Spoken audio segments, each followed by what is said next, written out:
السلام عليكم يا أغلى متابعين. كنتمنى تكونوا كاملين بخير وعلى خير وبصحة جيدة إن شاء الله. ومرحبا بكم معايا حكاية جديدة. كان يا مكان وكاين الله في كل مكان، وحتى كان الحبق والسوسان حجر النبي العدنان عليه أفضل الصلاة والسلام. إيوا يا سيادي، كان في قديم الزمان وعلى ما حكاو جدودنا القدام، هذه بلاد من البلدان كانت تعيش فيها واحد المرأة سميتها ميمونة. مرأة منسى زمان، كانت ما تعجبها حتى حاجة إلا لقطتها بيديها. كل شي تعيب فيه، شغالها ديرهم من راسها، ما تعول على حد. كيف تنقولوا مرأة وقادة. ميمونة يا سيادي خرجت بولد واحد من هاد الدنيا، كبراتو وحدها من بعد ما توفى راجلها. خدمت وربات وكافحات حتى ولا الحسين راجل يشهدوا به الناس. خدم ولا هاز ميمتو، ما بقى ناقصها خير. لكن الأم يا الحباب كيف تنعرفوا، واخا يكبروا ولادها تبقى مشطونة عليهم وهزة ليهم الهم، وما تهنى حتى يعمروا ديورهم وتشوف وليداتهم. وهذا حال ميمونة يا الحباب. غير شافت ولدها خدم وعول على راسو، بدات تقلب ليه على بنت الناس. لكن ميمونة تتقلب لولدها ماشي على أي عروسة، بغاتها تكون عاقلة وبنت عائلة، ومن الفوق الزين والحداقة والقد والخير يكون ظاهر عليها. الحاصول لالا ميمونة تتقلب لولدها على عروسة تكون كاملة ومكمولة، ما ناقصها والو. ولكن يا الحباب، الكمال لله تعالى، حتى واحد ما مكمول في هذه الدنيا. ميمونة ما خلات فين مشات، العراسات والحمامات السواق، وهي تقلب وتسول. واللي قالها على شي بنت تمشي تدق البيبان وتشوفها بعينيها، واللي شافتها تعيب فيها وما تعجبها. شوف هذه هي اللي شكروا لي الناس. لا ما طلقش بوليدي الحسين. شوفي شحال صفرة ما فيها نقطة الدم، يا ربي السلامة. وتمشي لبلاصة أخرى وتشوف بنت تاني وتعيب فيها. إوا هادي ما بيهاش حليلوة، ولكن خسارة ناقصة في الميزان. إيوا يا الحباب، لالا ميمونة فين ما مشات والبنت اللي شافت ما تعمر ليها عينيها، وتلقى فيها شي لولة ما تعجبها تكون عروسة لولدها. إيوا يا الحباب، دازت سنوات وهي على هاد الحال، من دار لدار تختار، وغير تسمع من شي حد على شي بنت تمشي تجري لدارهم تشوفها، وتبدا دير براسها تسلم عليها، وهي تتقلبها باش تعرفها واش عامرة وغليظة ولا غير الحوايج اللي مبينينها. وتمشي يا سيادي عند ولدها الحسين وتقول ليه: ايوا شنو نقول لك وليدي، الله غالب. كون جات عليا كون فرحت بك هادي شحال. لكن البنات اللي يعمروا العين ما بقاوش وليدي في هاد البلاد، والو غير المثاليه لاختها. ايوا دابا غير صبر حتى نطيحوا في البنت اللي يبغي الخاطر. ما كاين لاش امونتي، شتني راسك، انا ما مزروبش على الزواج، بقاش من مكتب مرحبا. ولا وها وليدي، انا ما نتهنى حتى نزوجك بالعلات البنات، تعمر لك عينيك ودارك، واللي شافها يحسدك عليها. ايوا اللي بغيتي يا ميمتي، ما يكون غير خاطرك. وفي واحد النهار يا ساده يا كرام، لاله ميمونه مشات تاني تشوف واحد البنت شكروها ليها شي ناس، وغير خرجت بدات تسخط وتغضب. قالك زينه ما عرفت منين جا الزين، رجليها بحال القصبه وشعرها كله مخبل ومشعكك. ايوا صافي، هادي اللي نزوجها لوليدي الحسين، هادي اللي ما تكون. وهي على هاد الحال يا سيادي غادا وتتبرقم غير وحدها.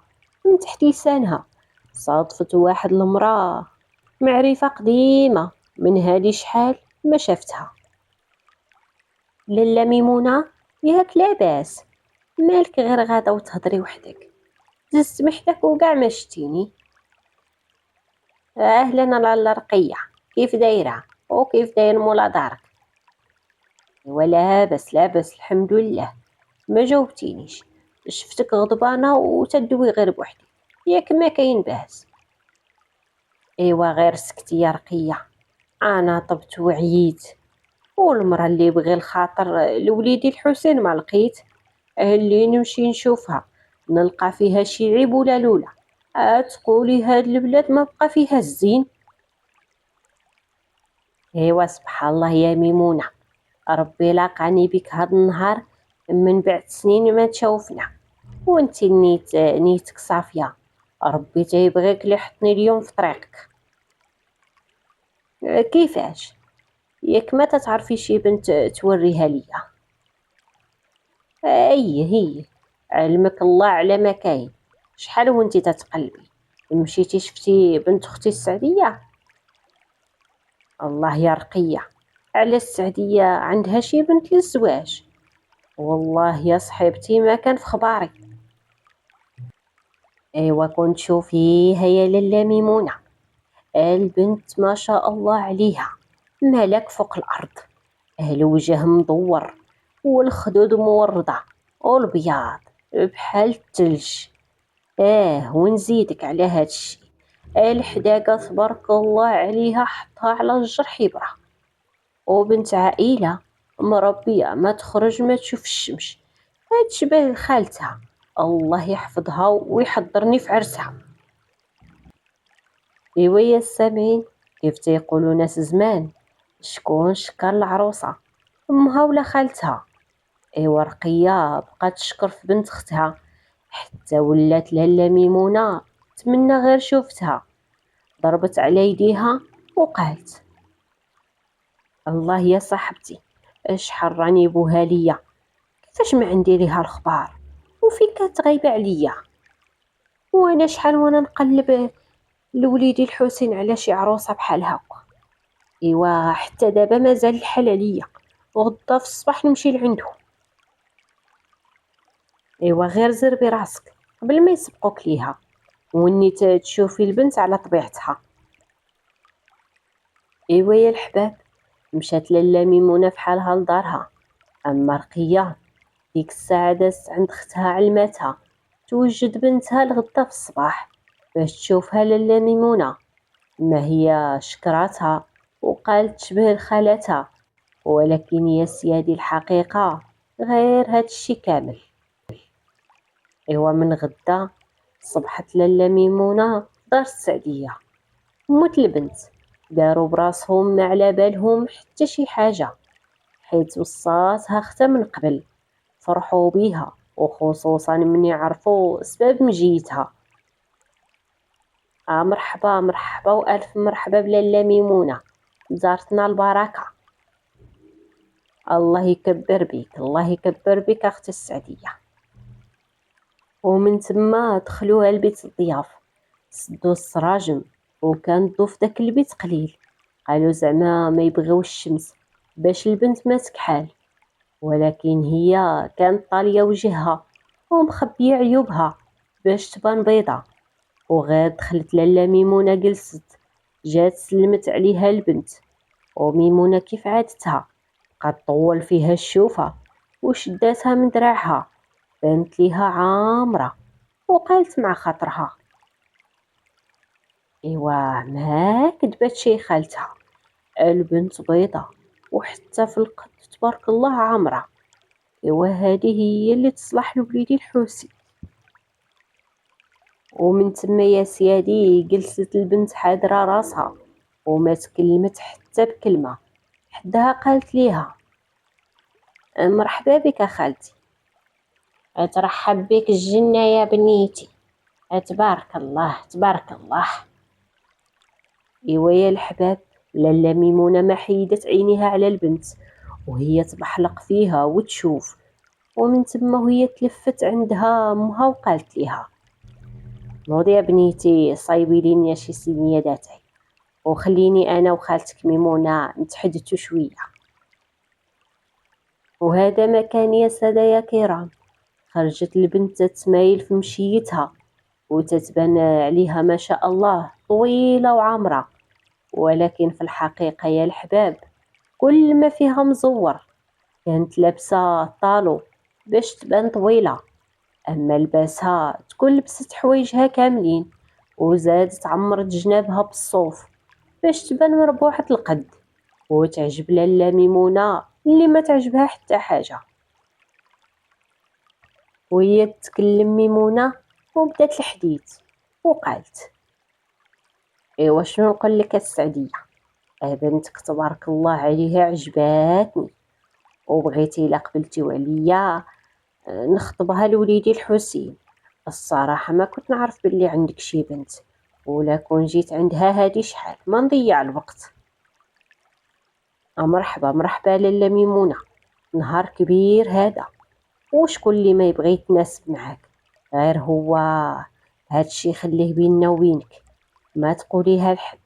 الا كتب شي حاجه هادشي اللي بغينا، وإلا ما كتبش حتى حد ما يجيب خبارنا. مع باها بيني وبينك راه موصيني من قبل يخاف من العين. ايوا عنده الحق اختي السعديه، الناس الله يستر ما يشوفوا بعين الرحمه. ولكن يا الحباب في الحقيقه ما كان موصيها راجلها، لكن كانت خايفه لا يسمعوا الناس بالخطبه ويمشيو عند ميمونه يعلموها بعيوب البنت وصفاتها اللي خباوها عليها. ما تكمل ليهم خطتهم، وشويه وهي تدخل البنت هازه صينيه داتاي حطاتها ورافقاتها بانواع الحلويات، ومن طبيعه الحال امها تشكر وتقول: كولي يا لاله ميمونه، مرحبا، ذوقي حلوة بنتي، كل شي تبارك الله عليها ديرو بيديها، واللي حطت يديها فيه يطلع زين. تبارك الله عليها، الله يحفظها. ايوا هذه هي العروسه اللي توالم وليدي الحسين، معاه هو بيني وبينكم تعجبوه الحلويات والشهيوات. ومني داو جاوبوا في الحديث يا الحباب، رجعت لاله ميمونه لدارها وهي مهبوله على البنت اللي شافتها. دخلت وبدات تعيط لوليدها: الحسين الحسين، افرح وليدي فرح، صبرتي وربي عطاك. لقيت لك واحد البنت تبارك الله ما شاء الله، تحطها على الجرح يبرى. اش منك يا حداقة، وش منك يا زين، تبارك الله بيضة كيف التلج ومربوعة القد. الصراحة وليدي زينها ما شفتو عند حد، يا ربي تكتبها وتكون من نصيبك وليدي. ايوا يا الحباب، داك النهار لاله ميمونه ما بغات تسكت، هي غادا ودوي غير وحدها فرحتها اللي غادي تزوج ولدها الوحيد زينة البنات. ومن داك النهار بدات توجد للخطبه، وما داز غير القليل من الايام حتى خطبوا البنت، ومن بعدها بداو يوجدوا العرس. وكان حتى الحسين يا سيادي مزروب بحالو بحال نسابو، اللي كانت فرصة ليهم وما تعوضش.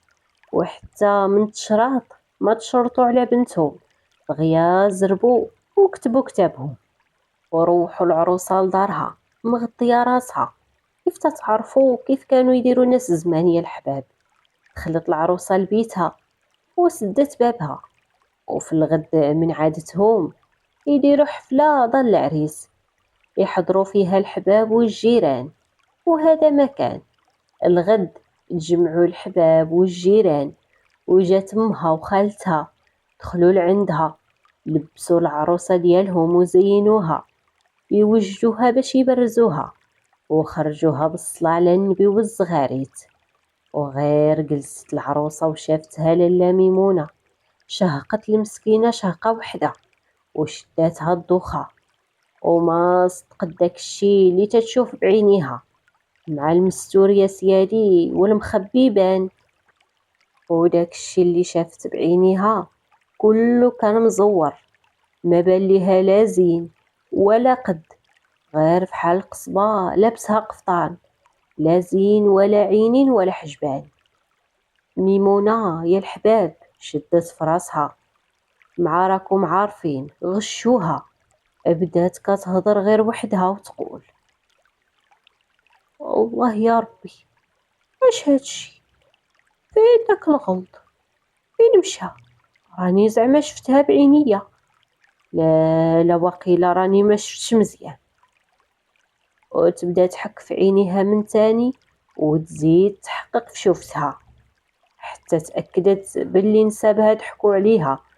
طاحت سخفانة وبداو جيرانها يرشوها بالزهر ويصبروا فيها. الله يا وخيتي، اشحال وانت تختاري، ما صبتي غير هادي، لا زين ولا بياض ولا قد. ايوا دابا يا جارتي هادشي اللي كتاب، غير نوضي، ما عندك ما دير يا صاحبتي.